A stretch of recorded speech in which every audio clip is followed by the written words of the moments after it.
Assalamualaikum warahmatullahi wabarakatuh. Bismillahirrahmanirrahim. Alhamdulillahirabbil alamin. Islam adalah agama yang memandang manusia sebagai khalifah di bumi. Sebagai khalifah, manusia memiliki peran dan tugasnya tersendiri. Sebelum mengetahui tugas manusia sebagai khalifah dalam Islam, hendaknya mengetahui arti khalifah terlebih dahulu. Wahai saudaraku, pada pembahasan kali ini kami akan menerangkan tentang manusia sebagai khalifah di bumi.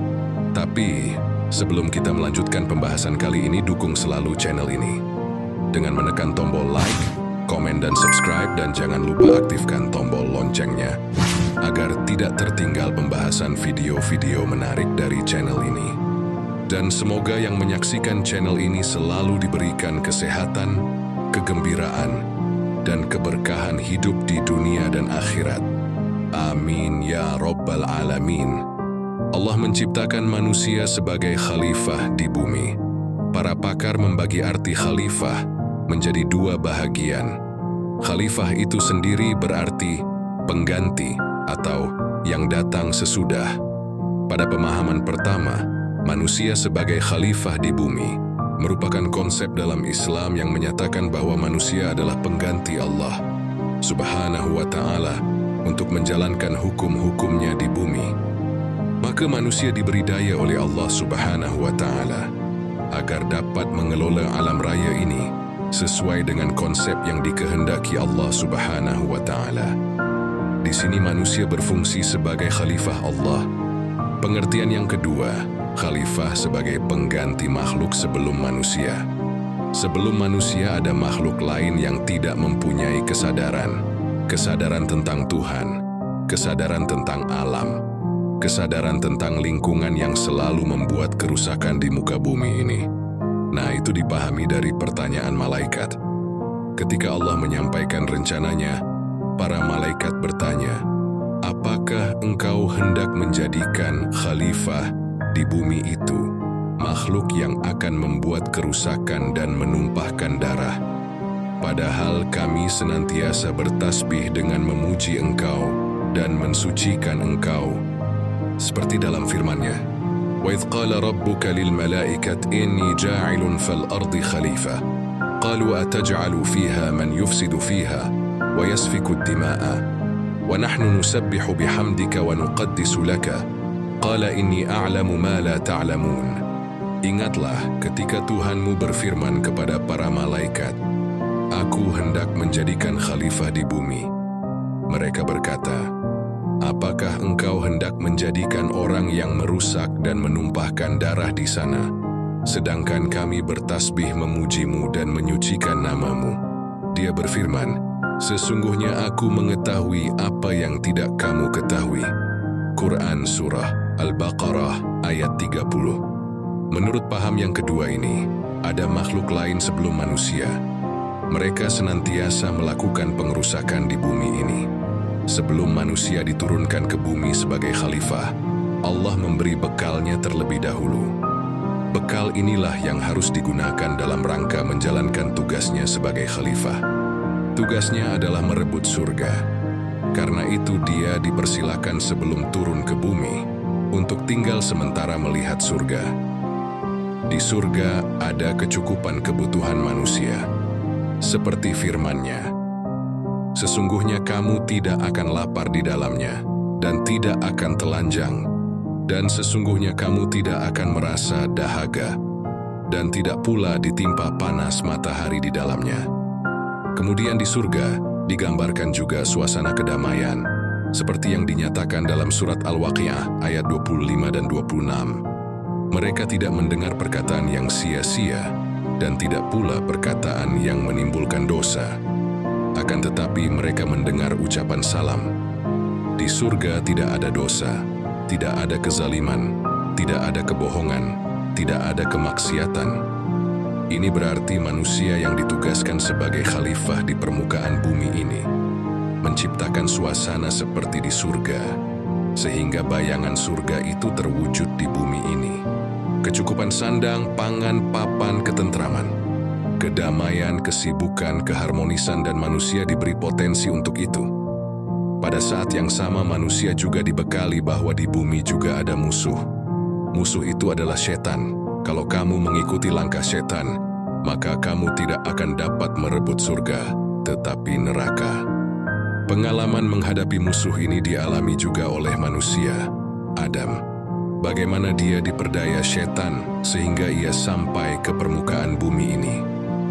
Ini adalah pengalaman yang sangat berharga. Manusia juga dibekali dengan pengalaman-pengalaman yang pahit agar dia tidak diperdaya oleh setan. Setelah itu manusia diberi daya kalbu, daya fikir, daya juang, daya fisik, daya hidup. Daya hidup ini menjadikan manusia memiliki semangat, mampu menghadapi segala tantangan. Dan pada akhirnya kita bisa berkata bahwa manusia diciptakan oleh Allah dengan daya yang tidak terhitung jumlahnya. Manusia mampu mengoptimalkan daya fisiknya seperti bermain akrobat. Sebetulnya kita semua punya potensi untuk mampu melakukan seperti para akrobat. Manusia kalau mengembangkan daya fikirnya, akan lahir sekian banyak Einstein baru. Dalam hal konteks ini pun, Einstein belum menggunakan seluruh daya fikirnya. Bila manusia mengembangkan daya kalbunya, akan mampu mengembangkan daya fikirnya yang lebih tajam. Sesungguhnya, mata yang digunakan oleh manusia untuk melihat adalah mata Tuhan. Bila mata ini diasah, akan dapat melihat sesuatu yang tersirat dari yang tersurat. Setiap manusia dianugerahi Allah Subhanahu wa Ta'ala potensi tersebut. Kalau kita kembali membaca Al-Quran mengenai perintah Allah kepada Adam dan istrinya agar turun ke bumi melaksanakan tugas kekhalifahan, terlihat secara jelas ada petunjuk Allah dalam firman-Nya. Turunlah kamu semua dari surga itu. Kemudian jika datang petunjukku kepada kamu, ikutilah. Barang siapa yang mengikuti petunjukku itu, niscaya tidak ada ketakutan atas mereka, dan mereka tidak pula bersedih hati. Quran Surah Al-Baqarah ayat 38. Setiap nabi membawa petunjuk, dan semua manusia memperoleh bimbingan dari petunjuk yang dibawa oleh nabi. Setiap nabi membawa petunjuk untuk masyarakatnya sampai kepada nabi terakhir, yaitu Nabi Muhammad Shallallahu Alaihi Wasallam. Beliau diberi petunjuk yang pada dasarnya bersifat global, umum, dan tidak rinci, tidak spesifik. Karena manusia sudah sampai pada satu tahap kemampuan berpikir, dia hendaknya berpikir, menyesuaikan petunjuk-petunjuk itu dengan kondisi objek masyarakat masing-masing. Kita bisa mengembangkan petunjuk itu, mempelajari nilai-nilainya. Bagaimana petunjuk itu kita terapkan dalam tugas kita sebagai khalifah di bumi. Ada dua hal yang kita temukan yang sangat rinci dalam Al-Quran. Yang pertama adalah hal-hal yang tidak dapat terjangkau oleh pikiran manusia, sehingga dirinci, misalnya masalah metafisika. Yang kedua adalah hal-hal yang tidak bisa mengalami perubahan lagi. Contohnya orang-orang yang tidak boleh dikawini. Karena itu tidak ada manusia normal yang akan berani menikahi ibunya atau saudaranya. Tapi kalau persoalan ekonomi, politik, negara itu tidak rinci. Untuk hal yang tidak rinci ini dia berikan nilai-nilai. Kemudian manusia diberi kebebasan menyesuaikan penerapan nilai-nilai tersebut dengan perkembangan masyarakat. Yang menjaga nilai-nilai itu adalah para ulama dan para pakar. Oleh karena itu salah satu tugas ulama di samping mempelajari Al-Quran, dia juga harus mempelajari masyarakat dalam hidup dan kehidupannya dan melestarikan nilai-nilai tersebut. Oleh sebab itu ulama juga harus berperan sebagai pertama, pengawal ajaran Islam. Kedua, juru bicara aspirasi dan kepentingan umat Islam. Ketiga, rujukan umat dalam mengatasi persoalan-persoalan yang mereka hadapi. Keempat, sebagai integrator umat yang dapat menyatukan seluruh potensi umat. Untuk menjadi ulama seperti itu, kita harus mampu mengembangkan potensi atau daya yang Allah berikan, seperti yang kita bahas di atas, sehingga kita memiliki keluasan pengetahuan seorang filosof, kebersihan pribadi para sufi, mitansi prajurit, kecerdasan seorang negarawan. Inilah fungsi dari khalifah di bumi. Sebagai ulama, kita juga tidak boleh mengajarkan kandungan Al-Quran dengan pendapat yang sudah ketinggalan zaman. Misalnya, kalau sekarang ada orang yang mengatakan bumi itu datar berdasarkan firman Allah, dan Allah jadikan bumi itu datar. Quran Surah Nuh ayat 19. Terjemahan tersebut bisa keliru, karena perkembangan ilmu memperlihatkan bahwa bumi tidak datar. Dengan demikian kita harus memahami firman-Nya, bahwa bumi ini datar dalam arti, kemanapun kaki melangkah kita akan melihatnya datar. Tapi Tuhan menciptakan bumi itu bulat. Manusia punya banyak kelemahan dalam menghadapi arus perkembangan zaman. Oleh sebab itu, sering kita temukan dalam Al-Quran, kadang manusia dipuji, terkadang dicela. Salah satu kelemahan manusia adalah keangkuhan dan tidak sabar. Setan selalu menanti peluang untuk menjerumuskan manusia dan mengajaknya untuk ikut bersama. Setan dalam pandangan ahli tasawuf mempunyai sekurangnya 15 pintu masuk dan keluar. Jika Anda menutup pintu yang satu, dia akan masuk lewat pintu yang lain. Jadi perlu sekali kewaspadaan. Setan sangat pandai merayu, setan sangat pandai mencari kelemahan manusia untuk dijerumuskan. Tugas dan tanggung jawab khalifah.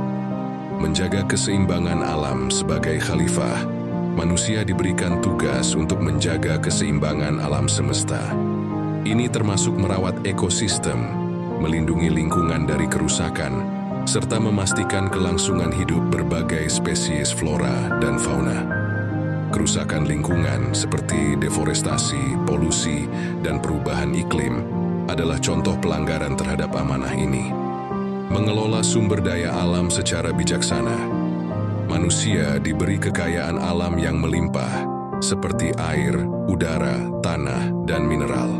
Sebagai khalifah, manusia harus menggunakan sumber daya alam ini dengan bijak dan adil, bukan untuk eksploitasi yang merugikan generasi mendatang.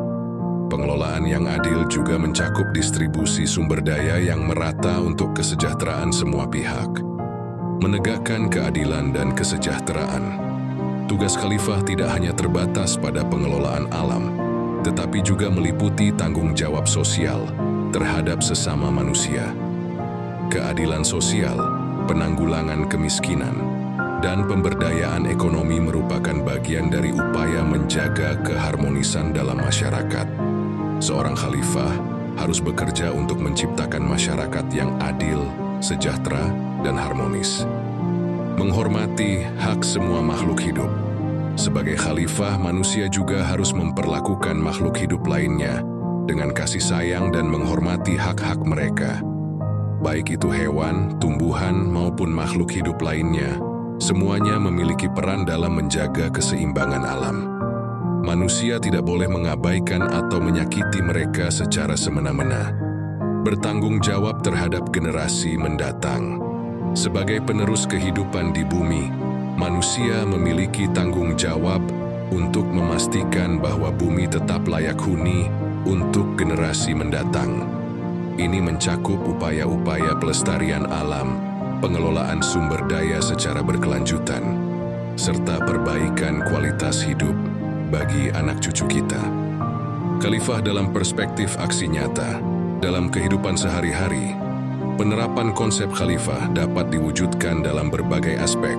Sebagai contoh, pelestarian alam, menjaga dan melestarikan alam dengan tidak membuang sampah sembarangan, menanam pohon, dan mengurangi penggunaan plastik. Etika sosial, memperhatikan kebutuhan orang lain, memberikan bantuan kepada yang membutuhkan, dan menciptakan lingkungan yang penuh kasih sayang dan empati. Pengelolaan ekonomi, mengelola ekonomi keluarga, masyarakat, dan negara dengan prinsip keadilan, menghindari korupsi, dan berusaha menciptakan pemerataan pembangunan. Pendidikan dan pengembangan diri, mendidik diri sendiri dan orang lain untuk menjadi pribadi yang berakhlak mulia, berbagi ilmu pengetahuan, serta meningkatkan kualitas hidup dengan cara yang bermanfaat bagi umat manusia dan lingkungan. Jadi manusia sebagai khalifah di bumi, berarti manusia adalah wakil atau pemimpin di bumi yang memiliki tugas khusus dari Allah. Tugas manusia sebagai khalifah di bumi, antara lain, mengelola alam semesta sesuai amanat yang diemban, membudayakan alam, agar menghasilkan karya-karya yang bermanfaat, menyesuaikan budaya dengan kondisi alam, agar tidak merusak lingkungan hidup. Komitmen dengan nilai-nilai Islam dalam berbudaya. Menjadi pemimpin yang siap mengemban amanah, memiliki sifat pantang menyerah, berani, bertanggung jawab, cerdas, kuat, santun, dan bersahaja. Menjadi khalifah di bumi bukanlah sekadar gelar kehormatan, melainkan amanah besar yang membawa tanggung jawab. Tugas ini mencakup pengelolaan alam, pemenuhan kebutuhan manusia secara adil, serta menciptakan kesejahteraan bagi seluruh makhluk hidup. Dengan kesadaran akan peran ini, manusia diharapkan dapat berperan aktif dalam menjaga bumi dan segala isinya, sehingga dapat mewariskan dunia yang lebih baik untuk generasi mendatang. Sebagai khalifah, kita diingatkan untuk selalu menjaga hubungan yang baik dengan Allah, sesama manusia, dan alam semesta.